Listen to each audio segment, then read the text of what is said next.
Afternoon, guys. We'll start with the broadcast section with no embargo, followed by an embargoed section for 10:30 p.m. tonight. No live tweeting in the broadcast section, and use the microphone provided. James. Ange, just straight away, get your reaction to the Europa League draw, a team that you know from the game in October. Yeah, obviously, familiar opponents. Obviously played them here at home, and obviously watched that game and sort of the Real Sociedad game, knowing that likely opponents. I don't know. If you're late, do we let them in, mate? I don't know. I thought that door bolted. Good game for us. Obviously, excited by seeing the draw today. Did really well. I did really well against Galatasaray. I mean, we played Galatasaray as well away, and that's a tough gig. They're a good side. So, looking forward to it. If one of your players was late for a meeting, what would be their punishment? No, they wouldn't be late, mate. They know better than that. Lesson learned. Right, Before I came in here, I just looked on the bookmakers' websites to check the odds. Who's favourite for the Europa League? Any idea who's top of that list? Not a betting man, mate. To be fair, I'm not allowed to be either on football, but got no idea, mate. Bookmakers have Tottenham as favourites for the Europa League. Can you understand why? Look, what I do know about bookmakers is they're the only ones that make money out of betting, so they must know what they're talking about. So they obviously, if there's some reasoning behind that, but I mean, whether that sort of affects me or not really. But with the Europa League, look, there's no doubt it's been a difficult season. Last week we saw protests outside. You've had injury after injury after injury. The results have suffered in the Premier League. Recent cup performances haven't gone your way. But there feels like with players coming back, that there is still an opportunity to do something special this season. Is that the message that you remind the players? Yeah, I don't have to remind them. We've been talking about that all along. And I mean, I know you say last two sort of cup performances ago, but we did get to the semi-final. So, it wasn't like we bombed out of the cups and, we lost to Villa away in the FA Cup. So, but I get from an objectives perspective and sort of tangible what's left in the season. Europe's always been at the forefront of our minds, and we did really well. And we saw how important it was that we did finish in the top 8, even finishing in the top 4, because it kind of helped us this last 2 weeks having 2 games off. So again, we were rewarded for that, and it's important, but not dismissive of the league either. There's still 12, 13 games to go, and from our perspective, we're not happy with where we are in the league, obviously, and our form has been very inconsistent, but there's still an opportunity there to make an impact in the league as well. And the good thing now is we know sort of the program roughly. Irrespective of sort of what happens, there's some natural breaks in there which will help us, I think, particularly as you said with the injured guys coming back. So good sort of opportunity for us.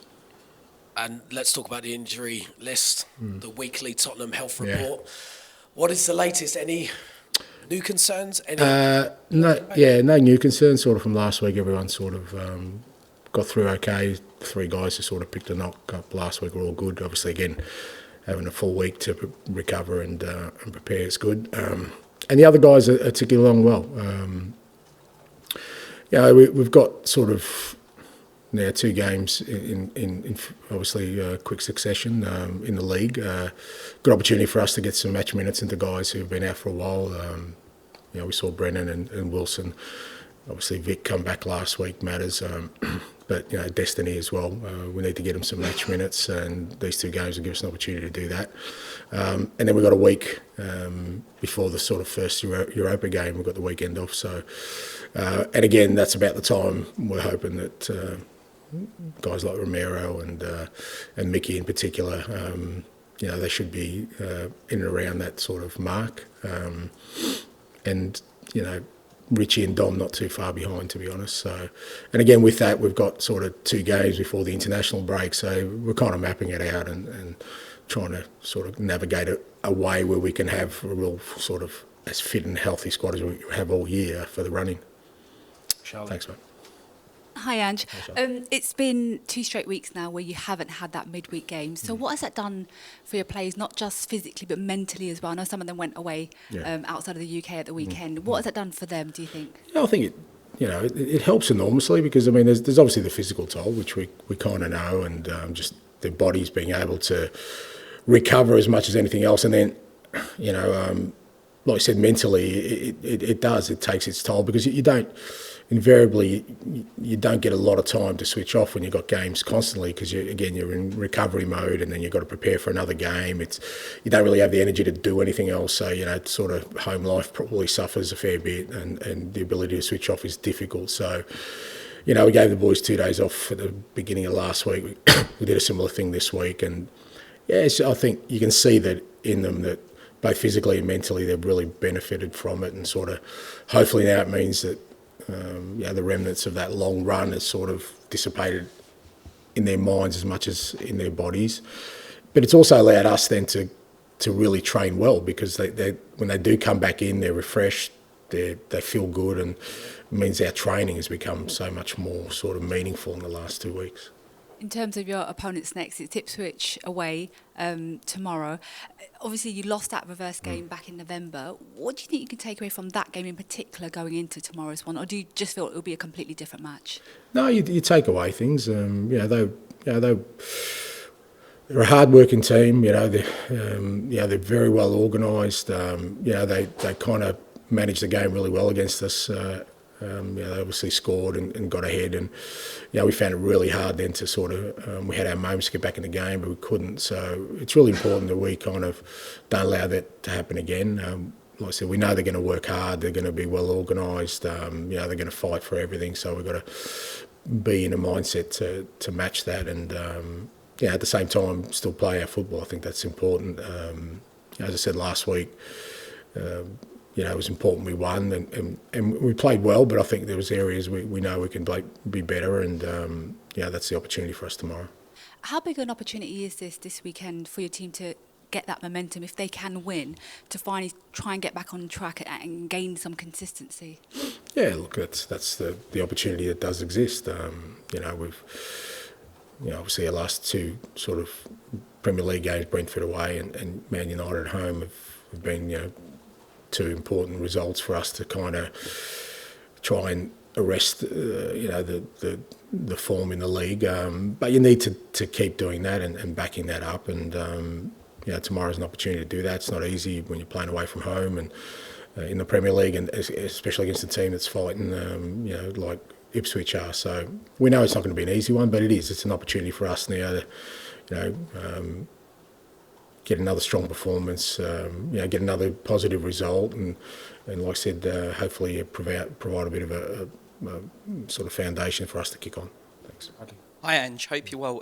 Last time I saw you a couple of weeks ago, it was just as some of the players were starting to come back, and I asked you how you were feeling, whether you could see the light at the end of the tunnel, and you said, every time I've seen the light at the end of the tunnel, I've been hit by an oncoming train. So now that I didn't say I got hit. I haven't been hit, but it felt like it. You went viral with a good question, mate. Well done. But now you've had a couple of players coming back into the team, and you've got back-to-back league wins and clean sheets. Where's your head at now in terms of the squad and how you've been doing? Yeah, look, I think, as I said, for us, it's been kind of.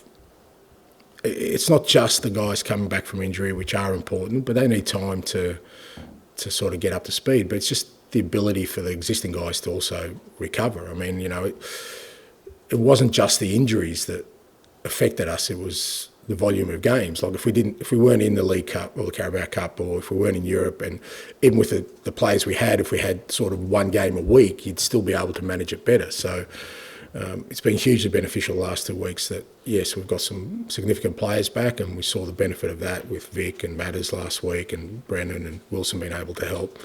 But it's also, guys like, Kulusevski and Archie and Jed and all these other players, Rodrigo, who've been playing so much football, their ability to rest, recover. So, from that point of view, we're obviously in a much better place. We kind of knew the Villa game was the finish line for us in terms of where we were heading.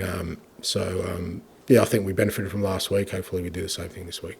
And you were asked a lot about James Madison's performance last week, and in a couple of weeks' time, Thomas Tuchel names his first England squad, and James hasn't been involved in that England squad for some time now. What has he got to do to get himself back into that team, into the national team? Oh, look, I mean, that's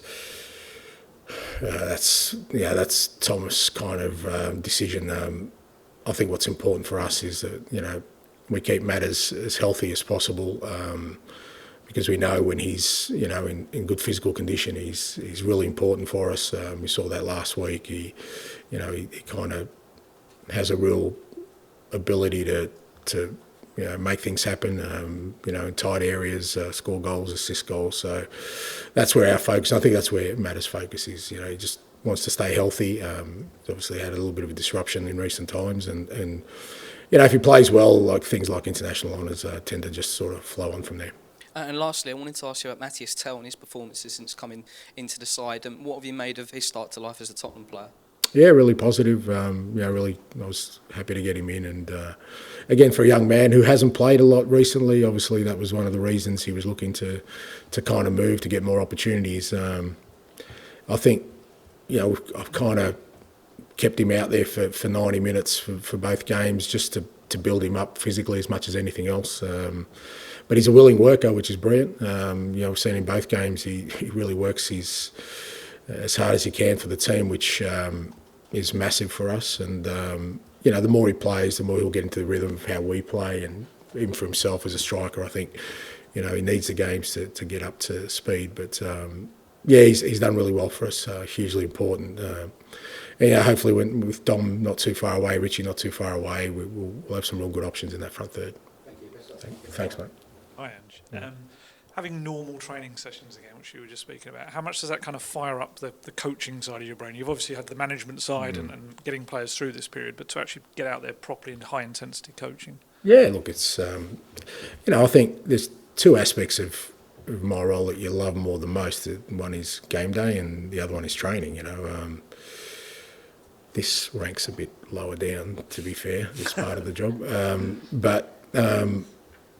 You know, so having the ability, and you kind of get frustrated when you're out there and you can't really do what you want to do as a coach. Not just me, the other coaches as well. You just kind of design sessions, but you know, guys are going to sort of be, you know, walking through things, and we're just trying to provide information. Whereas, you know, the last 2 weeks, the training sessions, you kind of walk off and you're pretty excited about what you've seen. You feel good about, you know, the session you've put on, and the coaches get a buzz out of it, the players get a buzz out of it. So yeah, it's been good to be able to do that. And Pedro Porro and Dejan Kulusevski have played the most by far for you this season. Are they still in that zone where they could probably do with a game off at some point? Yeah, I think so. Like I said, these next 2 games are a good opportunity for us. Obviously, you know, we've got Saturday and then we've got City midweek with then a week off.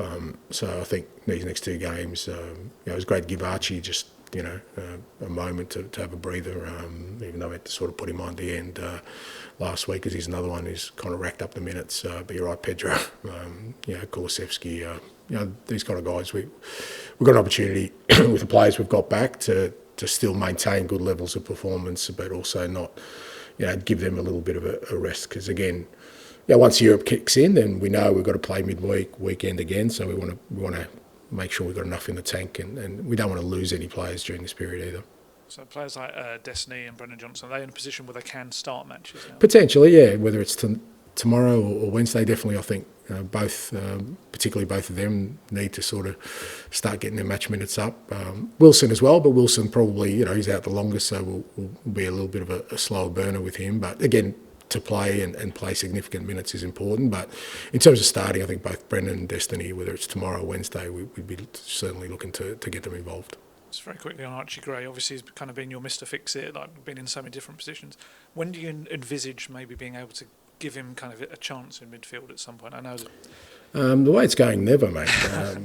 You know, I was tempted to put him in goal because we were down our 5th goalkeeper. But no, look, I think whatever happens, and I know people are sort of really keen to sort of put him in there, I think the experience he's had this year is going to be outstanding for him and outstanding for us. You know, he's taken on every challenge we've thrown at him, not flustered, got on with it.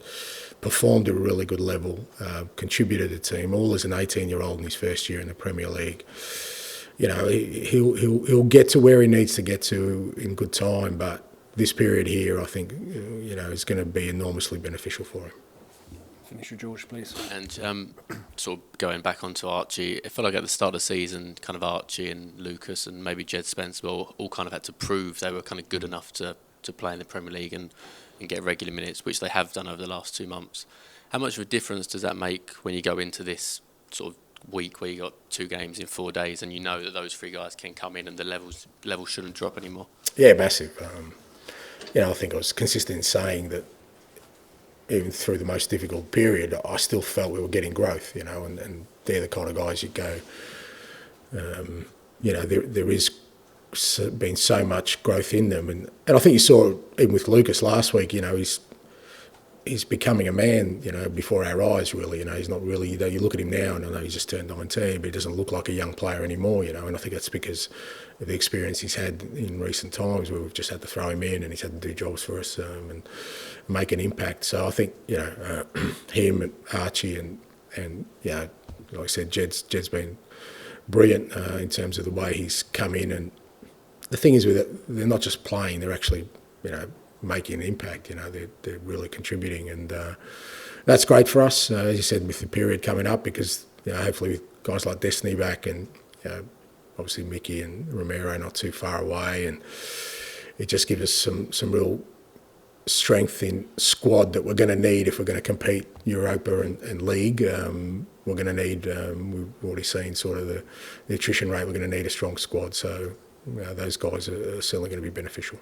And kind of how difficult was it those first few months of the season where I guess people like Archie and Lucas maybe didn't feel if they were ready to be thrown into Premier League games, and you was having to go with, I guess, kind of 17 or 18, and then when you get a few injuries, it kind of that rotation is hard to do when you need to for the Premier League games?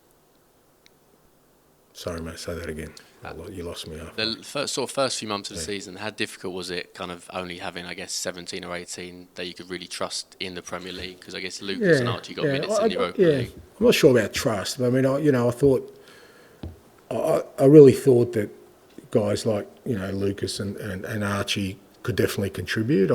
That's why we kept them. We kind of made a decision, well, because there was an option, particularly with Lucas, to loan him out. But I really felt, you know, working through pre-season, that him and Lucas could definitely contribute to us. And the same with Jed. I think with Jed, it was just, you know, we wanted to give Jed every opportunity. And, you know, we knew that certainly there was a player there, but a lot of it had to be up to Jed himself. And he's just worked really awfully hard and stayed patient through that early period. You know, could have been easy for him to get frustrated. He wasn't playing a lot. There was opportunities for him to play. He wasn't getting a run. And I think looking at his attitude through that, I think there was real growth for him personally in that, you know, maybe in previous years he might have sort of given up the fight and said, you know, right, I don't fit in here, let's just move on. But he kept going, and that makes an impression on people around him, his teammates, and,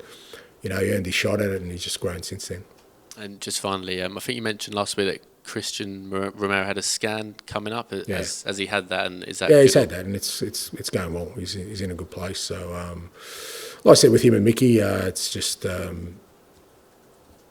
picking our moment now. I'm really keen to get him back and have him back for the rest of the year. You know, and you know, we've got a really good sort of period coming up where I think we can manage that, where, you know, they're back, they've had good weeks of training with us, so that when they do come back in, they're in a good place. So yeah, he's still going well. Okay, we'll end the broadcast section there. Move on to the Embargo section for 10:30 p.m. tonight. Dan?